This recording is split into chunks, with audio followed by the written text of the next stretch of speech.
Good afternoon, everyone. My name is Lenya Quinn-Davidson, and I am the Area Fire Advisor for University of California Cooperative Extension here in Humboldt County.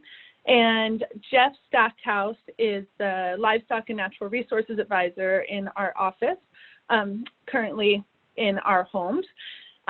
We originally, when we decided to put together this workshop, we wanted to have a half-day session on smoke management planning, because we find in our work with landowners, with foresters, with local nonprofits, that one of the big challenges in burn planning and pulling together prescribed fire projects really is the smoke management aspect of it, and trying to navigate the air quality permit and smoke management planning process.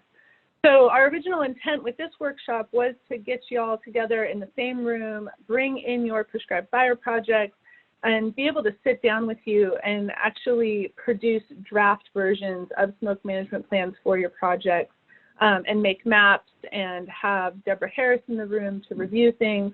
But of course, we can't do that now because of the virtual nature of this workshop.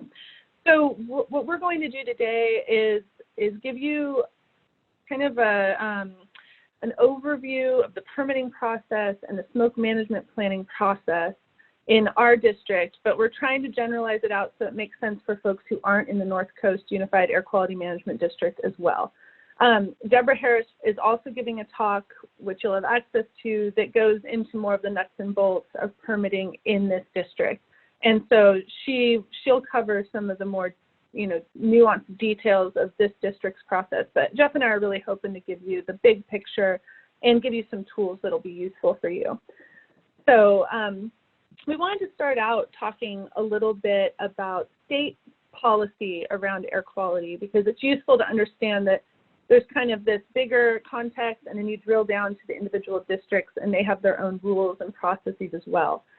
So if you're not familiar with Title 17, and specifically it's the Division 3 and Subchapter 2 of Title 17 of the California Code of Regulations, that is the kind of the guidance for smoke management and air quality. And so this is a dense slide, but it talks a little bit about what that statewide law and policy in the California Code does for air quality. And it provides direction to local air quality management districts, which can also be called air pollution control districts, depending on where you are, and regulates and controls agricultural burning, which includes prescribed burning. And that's really meant to ensure that each district has programs that meet their local needs, and gives those districts the freedom to develop programs and permitting that works for each area. There are a lot of definitions that are important to understand. I think for many of us who have worked with air quality, we're familiar with some of these things. But like I said, the management districts can include air pollution control districts or air quality management districts. There are national standards that we are meant to adhere to in California, but California also has state standards. So, and those are set by the California Air Resources Board. So our local districts are answering not only to the state level, but also to the federal level in the way that they manage air quality. We have permissive burn days where burning is allowed. We have marginal burn days where districts are able to authorize burning based on various conditions and scenarios. And then we have no burn days where burning is pretty much disallowed, except in cases where you do have a smoke management plan and you put in for a no burn day permit. So it's important to understand that across the state of California, air quality permits are required year-round for any agricultural burning and any prescribed burning. And each district does design their own permit process, but they are required to have a permit all throughout the year. So agriculture and prescribed burning may be permitted on a no-burn day if economic loss can be shown by the permittee. And that's kind of an interesting thing. If you go to your local air district's website, at least for our district, you can pull up that no-burn day permit application and see that there's a whole section there where you're required to show economic loss. So that could be that you have resources lined up to do the work, or there's some reason why it has to happen on that day. And they will consider that application if you have a smoke management plan. So that's kind of a critical part of it. Now, as far as the local design of the permit processes, the Title 17 kind of gives the individual districts a framework to work within, but they're able to design things for themselves. So, for example, at the state level, smoke management plans are required for projects more than 10 acres in size. In our district, in the North Coast Unified Air Quality Management District, we're required to develop a smoke management plan for any project that's more than 1 acre in size. And that was a decision that was made at the district level, unfortunately for us, because it requires a lot more work and a lot more planning has to go into it. So we're more heavily regulated in our district than other districts are throughout the state. Other examples include poison oak. In our district, I think it's really interesting, the permits do not allow for the burning of poison oak, and that's actually in the fine print of our air quality permits. It's hard to find a place in Humboldt County that doesn't have poison oak mixed in, so it kind of complicates the smoke management planning process, and it makes it a challenge. But that's the kind of fine print that got added at the district level. Again, that's not some statewide mandate. That's something that they felt was important at the local level, and I'm not sure where that came from. The local districts are also required to come up with some kind of daily authorization process. So we in the North Coast District have a process where we call in and talk to Deborah, and she will give us our authorization number for burning, the next day or even the same day. And that I'm assuming that might look different depending on what district you're in. I haven't dealt with other districts in that way. And the Title 17 is kind of interesting in that it actually has information about each air basin. So the state of California is broken up into a bunch of different air basins, and there are ways that they make decisions about permissive burn days based on the conditions in each air basin. So you can go and look at the criteria that are outlined in Title 17 with regard to each individual air basin. It's kind of helpful to understand how they decide whether it's a burn day or not. And they're really looking back at that language that's in the California Code. So the typical permit process, like I said, the air quality permit is required year-round. So you always need to be working with air quality if you're trying to plan a prescribed fire project. The smoke management plan in our district is required for projects more than 10 acres. Like I said, other districts, it's just 1 acre. Or, ours is 1 acre. In other districts, it might just be more than 10 acres. It totally depends. So if you're outside of the North Coast District, make sure you look into what your specific requirements are, and don't rely on the information that's given here on the North Coast District. The permit periods and the logistics vary a lot by district. So in our district, the air quality permit is on the calendar year. So it starts up whenever you get that permit, whether it's January 1st or September 31st, it's going to expire on December 31st.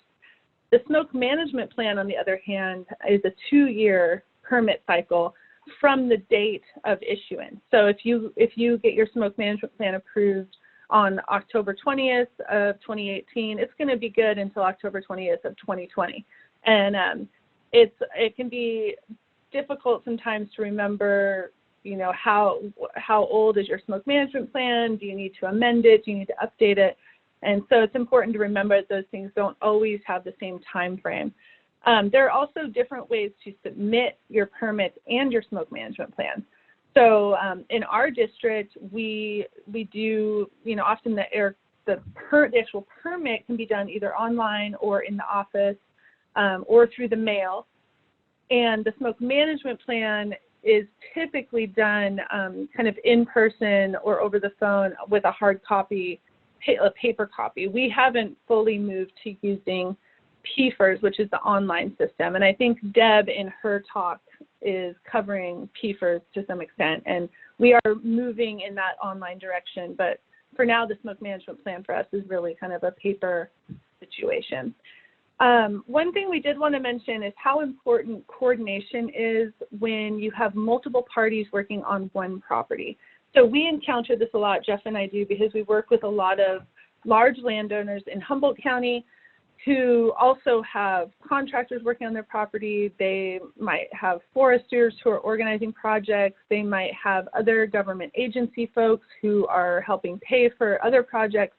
And we found that with some of the largest landowners that we work with, they'll actually have 3 different smoke management plans getting submitted to the air district for different projects and by different people. And it can get to be really confusing, not only for the air district, but for the property owner and for the folks who are trying to do the project. So if you're a contractor or if you're a forester and you're working with a private landowner, make sure to ask if they are, do they already have a permit in place? Do they have a smoke management in place? If they do have a smoke management in place already, you could probably just revise it to include your additional project area rather than submitting a whole separate smoke management plan. And that can simplify things a little bit for the air district and for you. So some things to think about before you start working on your smoke management plan. Really, you know, the smoke management plan should kind of come after you've already thought about a burn plan and thought about what your objectives are, what it is you're trying to use fire for, and then you start thinking about how are you going to manage that smoke and make sure that you do this in a, you know, under conditions that work and don't cause any kind of harm to anyone in the nearby area. So there are elements of the burn plan that are going to directly relate to your smoke management plan, and Jeff's going to cover those. I thought that we should probably go in and look at the actual smoke management plan application for the North Coast District, and that's going to help us understand what those elements are, and then, you know, how we can actually come up with some of the language and the numbers that are needed for the smoke management plan. And then Jeff's going to talk more about the weather prescription, and, you know, you're going to need to think about burn unit layout and what's nearby that you're worried about impacting with smoke, like hospitals. We call them sensitive receptors, but they're hospitals, schools, roads, other things like that where, you know, they're at risk from harm from smoke. So those are the kinds of things you need to be thinking about. So I'm going to switch, and we're going to look at the actual smoke management plan. So this is the North Coast District's smoke management plan application. And so this is what, in my district, this is what we have to submit. Now you'll see that it actually says that applications must be submitted 30 days prior to any planned burn to allow for review and approval by the North Coast Unified Air Quality Management District. And I know Deb's going to cover this in her talk as well, but this is important. Smoke management plans are not something you're going to throw together in a day or get approved in a day. So when you're thinking about doing a project, you really need to get on the ball ahead of time and start working with your local air district to make sure that everything is in place when you're ready to burn. Because we all know that our burn windows are really limited, and when we get a good burn window, we want to have all this stuff done. We don't want to be scrambling.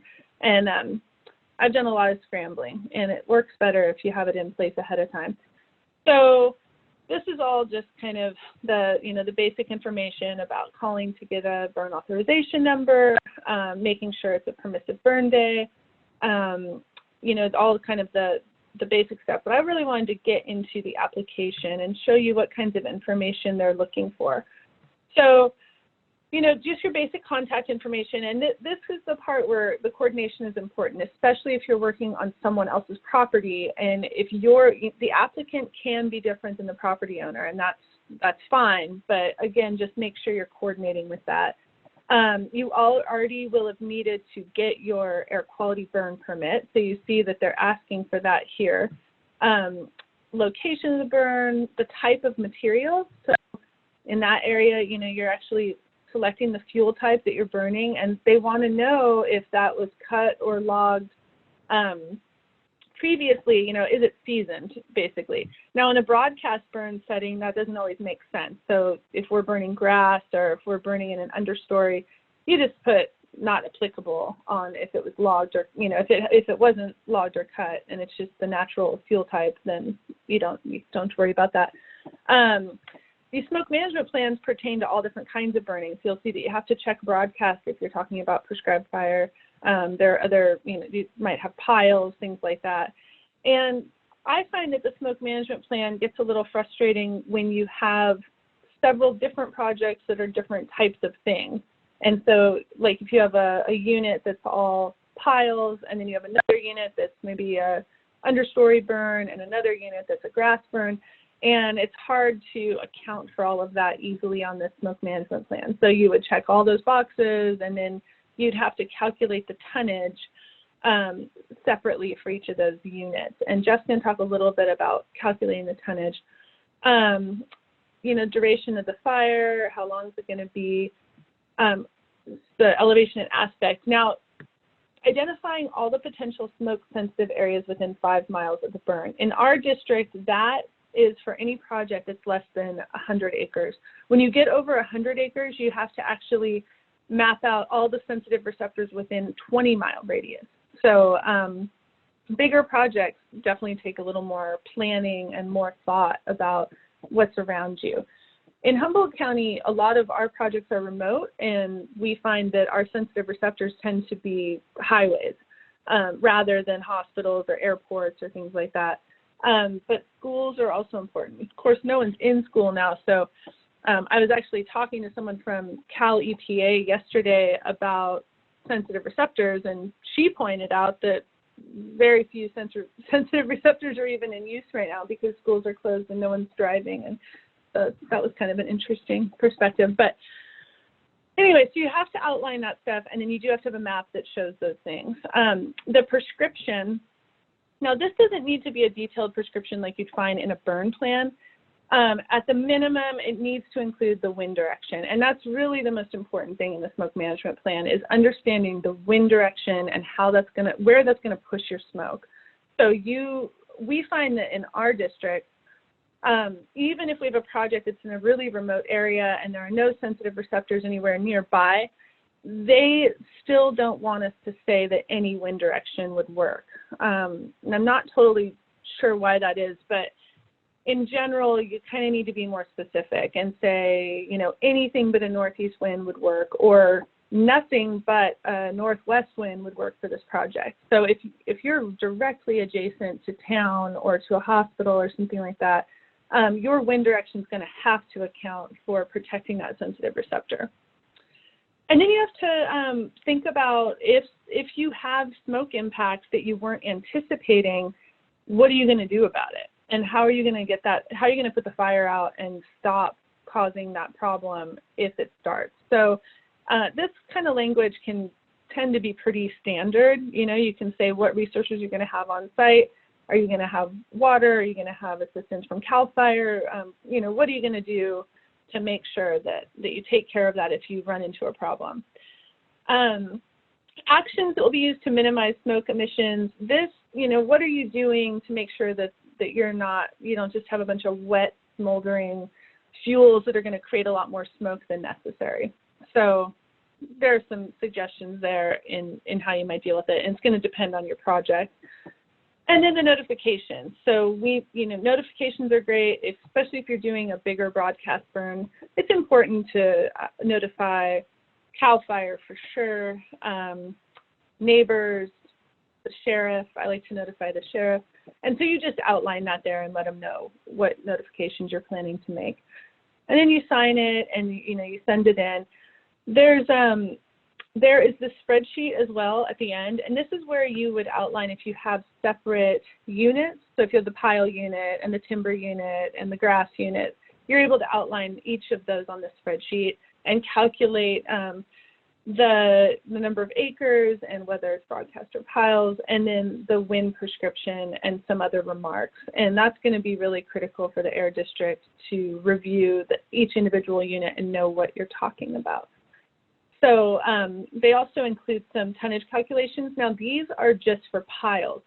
So Jeff's going to talk about some other things that are helpful as far as broadcast burning, where you're not just burning piles. And that is the smoke management plan for the North Coast District. I'm going to stop my share, and Jeff is going to jump on with his slides. All right. Hi, everybody. So Lenya's done a great job of kind of going over the elements of Title 17 and what the legal requirements are within the state of California. And she's touched on, you know, obviously most of what there is to be seen on the North Coast SNMP process. I guess I'm going to really just be breezing over more general things. A lot of it will be slightly redundant, but it's important. And like, what are the most important elements of your smoke management plan, and how much of that, if you have a burn plan, which isn't required, but if you do have one, how much overlap is there, and what can you just steal straight across from your burn plan? Because most of our projects, or at least over half, I would say, most of our in-season projects, really, we have pretty detailed burn plans with a lot of the same stuff that has to go into your smoke management plan. So you just pull one up, hold it next to the other, and just transfer information one way or the other. That stuff includes, you know, your general location description, your lats, longs, your unit, description, your slope and aspects are important things. Obviously, size, how many acres you have, and then what Lenya just touched on is like things that you've done to prep the fuels on the unit to decrease the amount of smoke. Often are already in your burn plan and directly translate over. And then the other thing is typically your burn plan has a unit map. But the one thing I would say is that it's important to provide your air district with different types of maps, because some people, you know, for most foresters, for example, a topo map is perfectly sufficient, but most laymen like to see, you know, aerial images. So it's a good strategy to include both a topo map and an aerial image, or an aerial image with topo, to really give the air quality folks a fair chance of understanding what it is you're really trying to do, because they've never seen the unit, they've never seen the project, they might not even be familiar with your objectives and why you're doing it.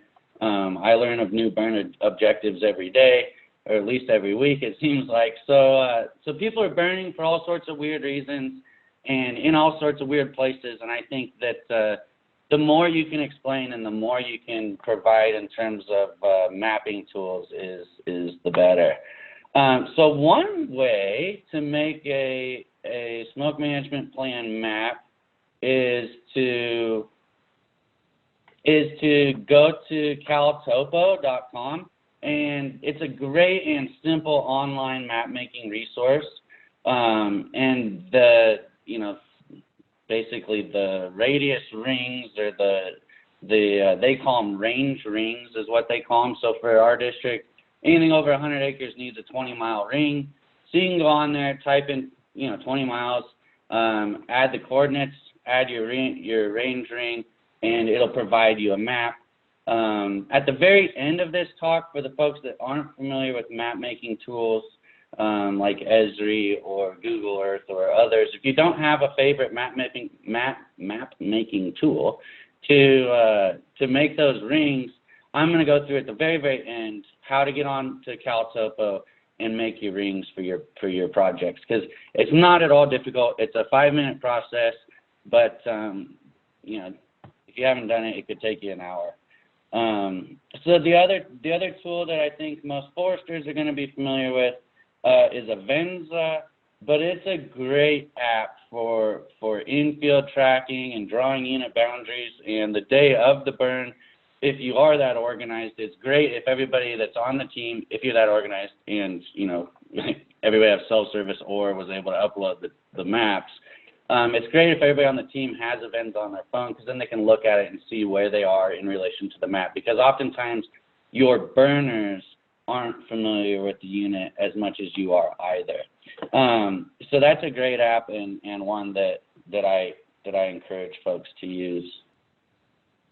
Okay, so pre-burn considerations. What are the things you want to think about as you're going into it? Some of it is going to be, your fuel preparation, which we've talked about, drying times, especially for logging and piles, things like that.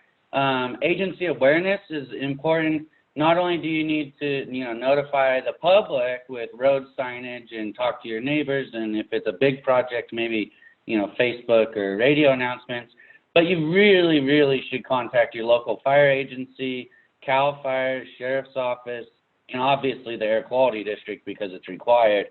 But the other thing that I think sometimes people do is they're like, oh, I got my smoke management plan and I got my burn plan, and then they forget to get online and check if it's a burn day or not. So make sure you know the burn day status and get a burn authorization number if it is required, which in Humboldt County it is required for all smoke management plans. And then the other thing is, to have a plan for protecting those sensitive receptors if the wind switches and something unforeseen happens and your smoke starts, causing problems. And basically that is how are you going to put your fire out as fast as you can? What is your contingency plan for your smoke? So going into the prescription a little bit is, if you have a burn plan and you're thinking about prescriptions, you're thinking of, minimum, desired, and maximum conditions for, how hot your fire is. But really, with the SNMP, the thing that matters the most is wind direction. So again, if you have a burn plan, you can just snag that right out of there, and because that should already be incorporated. The other thing is post-burn activities. So a lot of air districts across the state do not allow burning at night, or you have to have a special exemption to burn on a no burn day, obviously, or a multiple day burn, you need an exemption. So the post burn activities, if it's a big project and it's going to be causing smoke all night, think about that ahead of time and either have a plan to mop it up and put it out, or get your exemption aligned out ahead of time to save you the heartache and hassle of a lot of extra work. So pile tonnage calculations, the North Coast Air Quality District has a really nice set of tables on their smoke management plan application, which is very useful. Not all air districts have those. So I just did some Googling around, and there are ample amounts of resources on how to estimate your pile tonnage. And some of those links are at the top here, but really if you Google it, they pop right up, and they're pretty useful, really. I was impressed at how many different publications there were, and how they took into consideration shape and size and materials, and all the way down to like what is your species composition, because different species provide different amounts of smoke based on BTUs and densities and other things. So these are three resources I stumbled across, but I am in no way, shape, or form a smoke management expert. So there's probably others out there that are better. But essentially, you figure out how large your piles are, the general shape of them, and you can follow these tables and get your tonnage. What I haven't found as broadly available is ways to calculate broadcast burn tonnage. One of the best ones that I've found, and is honestly one that I've used for some of our burns in California, which maybe isn't the all-time best, but it seems pretty useful and it's user-friendly, is this publication from South Carolina State, and obviously different species, but similar fuel types when you really come down to it, in my opinion. Again, I'm not an expert, so there's might be other people that think differently. But what I really like about this publication, and if anybody knows of something similar in California, I would certainly like to get my hands on it.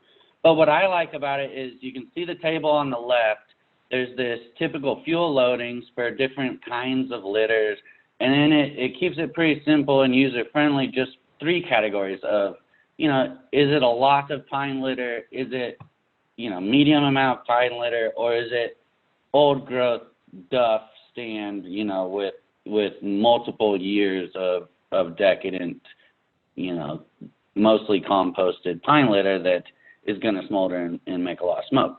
So I find this pretty useful.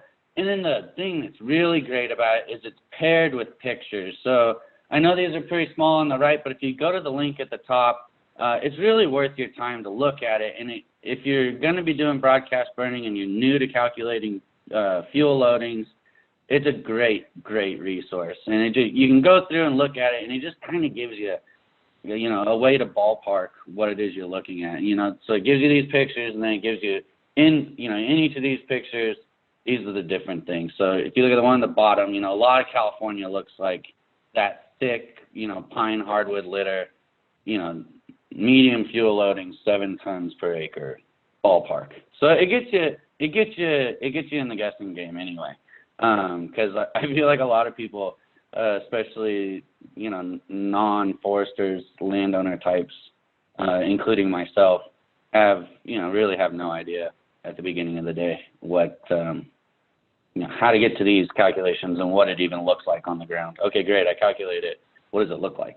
So very helpful.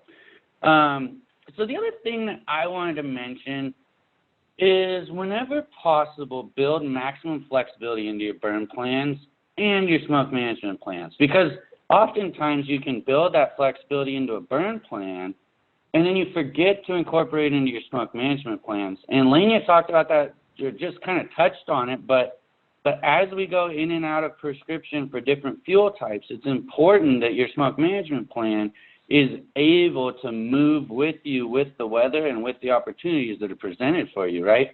So especially if it's not going to increase the cost of your smoke management plan or your burn plan, strongly consider making it, building in flexibility, because, for us, this is basically the North Coast burn fee schedule, and, the yellow highlights are ones that aren't required by Title 17, so other districts may not have them. But most districts have some sort of a fee schedule. And as you can see in 2019 to the left, our fees had large breaks. For example, if you could keep it under 10 acres, if the difference was 9 acres or 10 acres, well, you might want to keep it, 9 acres, because then you have an $80 burn fee or burn permit instead of a $250 one, and so on and so forth. If you can keep it at 298 acres instead of 305 acres, you're saving yourself $750. So those extra 2 acres might not be worth it, right?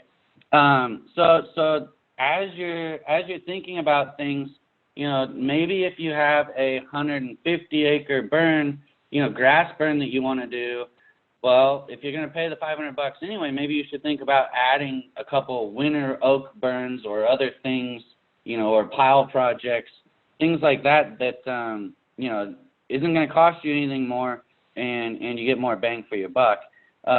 Conversely, on the right-hand side of the screen, due to a grant and cooperation from the Air District here locally in the North Coast, they're administering a grant that's making all burning free for the next few years. So, when there isn't anything to be bound by, of course you should consider being more liquid in terms of what you're able to do. Because, some things like Medusahead burns in Humboldt County, we know that, typically permits don't get issued from CAL FIRE past July 1. So we know that our best window for burning Medusahead is the last week of June. It's been that week for the last, 4 years that we've been burning, and I'm sure it'll continue to be that way. So if you know you're going to be burning in June, you need to start working towards getting your permits in April. I just can't stress enough that, especially the smoke management plan, it just never goes quickly. So if you know you're targeting a window, get your permits before you need them. Likewise, if you're going to do coastal burning on the north coast to try to kill coyote brush and other chaparral, we know we have a wet climate with lots of fog all summer, and it takes a long time for that grass to cure and everything else. So we know our burn window is September, really, the second half of September and the first half of October. Same thing. Make sure you get your ducks in a row, get your permits lined up, and get your smoke management plan before the time comes. Likewise, and my favorite burn window, of course, in the North Coast is our winter window. It requires less resources. It requires, no CAL FIRE permits because we're in the northern 2/3 of the state. And I think it's a very underutilized burn opportunity for broadcast burning. Everybody does their piles in the winter, and I think, every once in a while we have pile escapes, and you see it on the news, and it's a prescribed fire escape. Well, most of the time it's a pile that somebody walked away from that, creeped around 10 or 15 days later that caused the problem. And those days when it's a problem wouldn't be a problem if you were out there intentionally burning broadcast burns. So the other thing is, again, seeing the opportunity, especially really for all burn windows. But it's not only the weather opportunity, the weather prescription you need to be worried about, which is specifically, what the burn plan is, but it's also the permitting availability. So PFERS has a really great system where you can go in and click your burn area, and it gives you up to a 96-hour trend of what they think the burn conditions are going to be for your specific region. And if you see something that says unfavorable, then you can think, okay, call Deb or call whoever your local person is, and just be like, hey, how bad is it going to be? And what are the options for a no burn day permit? Because they're easy to obtain as long as you can think through it with your local agency and find ways to mitigate your smoke impacts. So there really are great ways and avenues to get your projects done, even when the opportunity isn't necessarily there because of the smoke management aspects. But if you're thinking ahead and you're seeing those windows early, it gives you opportunities to take advantage of those programs. And then, back to these slides you may have seen, when you're thinking about, especially burning in the winter, and you have a smoke management plan, and you're hoping to target those nice days where the humidities are 30 or less, well, the forecast doesn't often match what you see on the ground. So the blue arrows on the left are what I want you to focus on here. And basically, in 2017, we had this great set of dry days. We didn't wake up and smell the roses until the end of it. We caught one great day for burning, and then had two days closely thereafter where the humidities didn't line up. But on those days, what I want to point out is we still had great work. On the 2 days we missed our oak window, we still got great work done and did a lot of pile burning. So that's where having that flexibility in your SMP is very important, because you have 10, 15 people out there to help you do an oak burn. Well, shoot, they don't want to just turn around and drive home. You got to give them something to do. So, again, here in 18, we had one day where it burned great, and the next day we went out and burned. Humidities weren't much different, but we just had a slight bit of cloud cover and pushed us back to the pile burns again. We went around and had a bunch of jackpot burns in the oaks that carried well, but it just wasn't quite clear enough to get that heat. All of these photos here are from Prescribed Burn Association members burning in 2019, or actually spring of 2020. I lied to you. Sorry about that. But as you can see, every one of these photos is kind of a different fuel type. And all of these days, the objective was to burn in oak woodlands. You look at the photo at the top center, and it's redwood / burning in fog. Lenya and I went up to help a PBA member do some oak woodland burning this spring. Forecast said it was going to be beautiful and sunny with a little bit of breeze. We get up there, and it is the most miserable Humboldt fog drizzle you could ever imagine. But luckily we had that in the smoke management plan, and those piles had been dry for a week and a half, and those 10 and 100-hour fuels weren't affected at all by that miserable fog. So again, you build that flexibility into your SNMP, and you have possibilities to get good work done on days where the weather doesn't line up. And here this is just that 2019, 2020 data, and when people were burning in Humboldt County. And the thing I want to point out here is that you're not seeing anything below that kind of humidity of 30 that I always call as a rule, which again, I'm not a real fire expert either. But we had a lot of great burning getting done in windows where they were just big open long windows where we didn't get any rain. So again, you got to get out there and try it, and if you're not out there trying it, you're not hitting the windows. And if you're out there trying it, you're missing windows, and it's good to have a backup plan. I can't say that enough. But really, that's kind of all I wanted to point out was that it's hard to hit the burn windows. It really is, especially in the winter. And if you can build flexibility into your smoke management plan and go out there and try to hit the windows in the days you can't, just still get good work done with logging slash or hand piles or whatever else you have to do. Build it into your smoke management plan and build yourself that flexibility. So now, that was the end of our talk. And now for the folks that don't have a favorite mapping program, I am going to take you,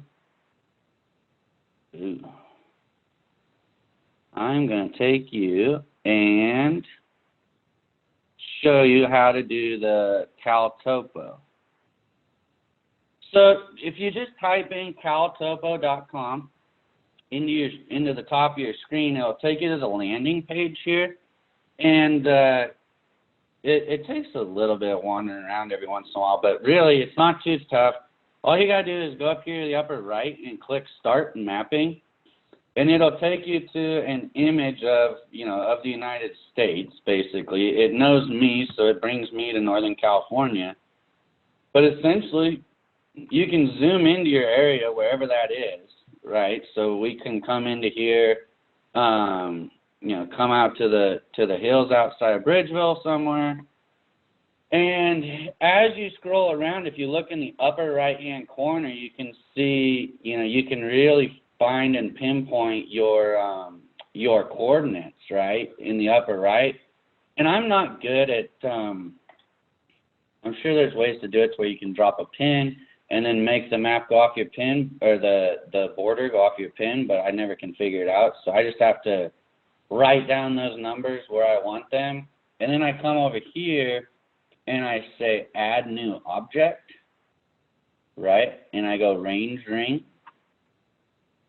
And then you would add the coordinates that you want here, and say you want to, say you're going to do a range ring. For us, if we're going to burn anything over 100 acres, it has to be a 20-mile ring. So you put 20 in there, you click this from meters to miles, and you say Create. And then you zoom out, and there you go. You have a range ring, and you can go in here and identify all of the cities, towns, and schools that are inside your polygon there, and that would be your list of sensitive receptors. And then you figure out which direction they are and where you basically where you don't want your smoke to go.